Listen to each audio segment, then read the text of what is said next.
रोज सुबह किचन में जो गैस सिलेंडर हम इस्तेमाल करते हैं वो आज हमारी जिंदगी का एक बेहद जरूरी हिस्सा बन चुका है। सुबह की चाय से लेकर रात के खाने तक लगभग हर घर की रसोई इसी लाल सिलेंडर पर चलती है। लेकिन क्या आपने कभी एक पल के लिए भी सोचा है कि आखिर इस सिलेंडर के अंदर भरी गैस बनती कैसे है और इतना लंबा सफर तय करके ये हमारे घर तक पहुँचती कैसे है? ज्यादातर लोग बस सिलेंडर मंगाते हैं, गैस चूल्हे से जोड़ते हैं और खाना बनाना शुरू कर देते हैं, लेकिन इसके पीछे एक बहुत लंबी और दिलचस्प प्रक्रिया छिपी होती है। तो चलिए आज इसी लाल सिलेंडर के पीछे की पूरी कहानी को शुरू से समझते हैं। सबसे पहले ये जान लेते हैं कि आखिर एलपीजी होती क्या है। एलपीजी का पूरा नाम है लिक्विफाइड पेट्रोलियम गैस। नाम थोड़ा बड़ा जरूर है, लेकिन इसकी कहानी समझना इतना मुश्किल नहीं है। दरअसल एलपीजी एक अकेली गैस नहीं होती, बल्कि ये दो गैसों का मिश्रण होती है, प्रोपेन और ब्यूटेन। सामान्य तापमान पर ये दोनों गैसें गैस के रूप में ही मौजूद रहती हैं, लेकिन जब इन्हें बहुत ज्यादा दबाव यानी हाई प्रेशर में रखा जाता है तो ये गैसें लिक्विड यानी तरल रूप में बदल जाती हैं। इसी वजह से हमारे घरों में जो सिलेंडर आता है उसके अंदर गैस तरल रूप में भरी होती है, और जैसे ही हम रेगुलेटर खोलते हैं ये तरल गैस दोबारा गैस में बदलकर पाइप के जरिए चूल्हे तक पहुंचती है और जलने लगती है। अब सवाल ये उठता है कि आखिर ये गैस बनती कैसे है। दरअसल एलपीजी को तैयार करने के दो मुख्य तरीके होते हैं।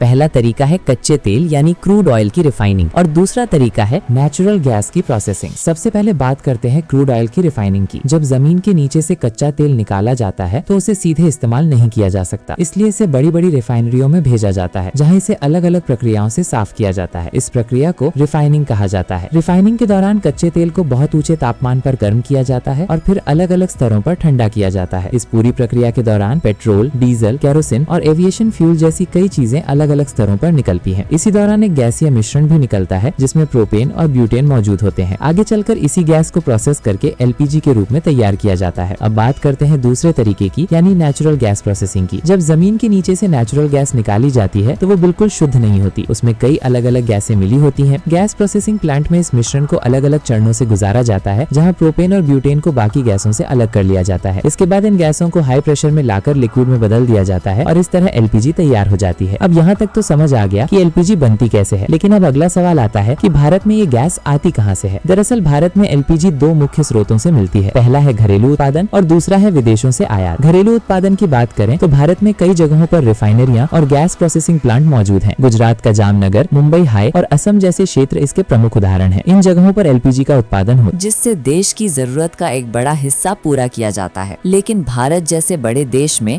एलपीजी की मांग इतनी ज्यादा है कि केवल घरेलू उत्पादन से काम नहीं चल पाता। इसीलिए हमें अपनी जरूरत का बड़ा हिस्सा विदेशों से आयात करना पड़ता है। ये गैस मुख्य रूप से सऊदी अरब, कतर और यूनाइटेड अरब अमीरात जैसे देशों से आती है। वहां से एलपीजी को बड़े बड़े समुद्री जहाजों में भरकर भारत के बंदरगाहों तक लाया जाता है। अब गैस बन भी गई और जो विदेश से आनी थी वो भी भारत पहुंच गई। लेकिन असली सवाल अब शुरू होता है, ये गैस हमारे घर तक कैसे पहुंचती है। दरअसल रिफाइनरी या पोर्ट से हमारे किचन तक पहुंचने का इसका पूरा सफर एक व्यवस्थित सप्लाई सिस्टम के जरिए पूरा होता है। इस सफर को हम 4 मुख्य चरणों में समझ सकते हैं। सबसे पहला चरण होता है रिफाइनरी या इंपोर्ट टर्मिनल। यहाँ गैस तैयार की जाती है या फिर विदेश से आए जहाजों से उतारी जाती है। इसके बाद इसे बड़े बड़े स्टोरेज टैंकों में सुरक्षित रखा जाता है। दूसरा चरण होता है बॉटलिंग प्लांट। यहाँ इस गैस को हमारे जाने पहचाने लाल रंग के सिलेंडरों में भरा जाता है। मशीनों की मदद से हर सिलेंडर में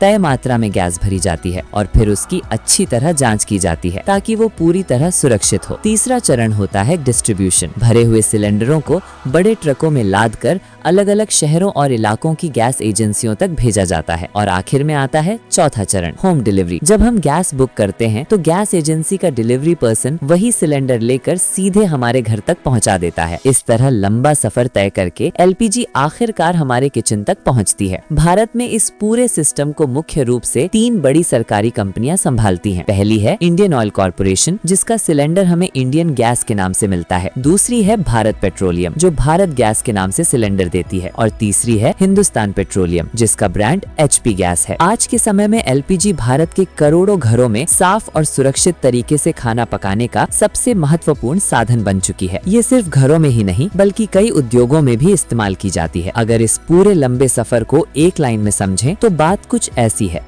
LPG को कच्चे तेल और नेचुरल गैस की प्रोसेसिंग से तैयार किया जाता है। फिर ये रिफाइनरी से बॉटलिंग प्लांट, वहाँ से गैस एजेंसी और आखिर में हमारे घर तक पहुँचती है। यानी एक साधारण सा दिखने वाला गैस सिलेंडर असल में एक लंबी और जटिल प्रक्रिया का नतीजा होता है। लेकिन जाते जाते एक सवाल मन में जरूर आता है, जैसे जैसे दुनिया ऊर्जा के नए स्रोतों की तरफ बढ़ रही है, तो क्या आने वाले समय में भी यही गैस सिलेंडर हमारी रसोई का हिस्सा रहेंगे या फिर कोई नई तकनीक इनकी जगह ले लेगी? इस बारे में सोचना भी वाकई दिलचस्प है। आप कमेंट करके जरूर बताइएगा आप इस वीडियो को अभी किस शहर या गाँव से देख रहे हैं, और इस वीडियो को लाइक जरूर कर दीजिए। ऐसे ही इन्फॉर्मेटिव वीडियो को देखते रहने के लिए हमारे चैनल को सब्सक्राइब करके बेल आइकन प्रेस कर ऑल का ऑप्शन जरूर सेलेक्ट करें। अब 2 वीडियो आपको दिख रहे हैं, बहुत अच्छी है, क्लिक करके जरूर देखें।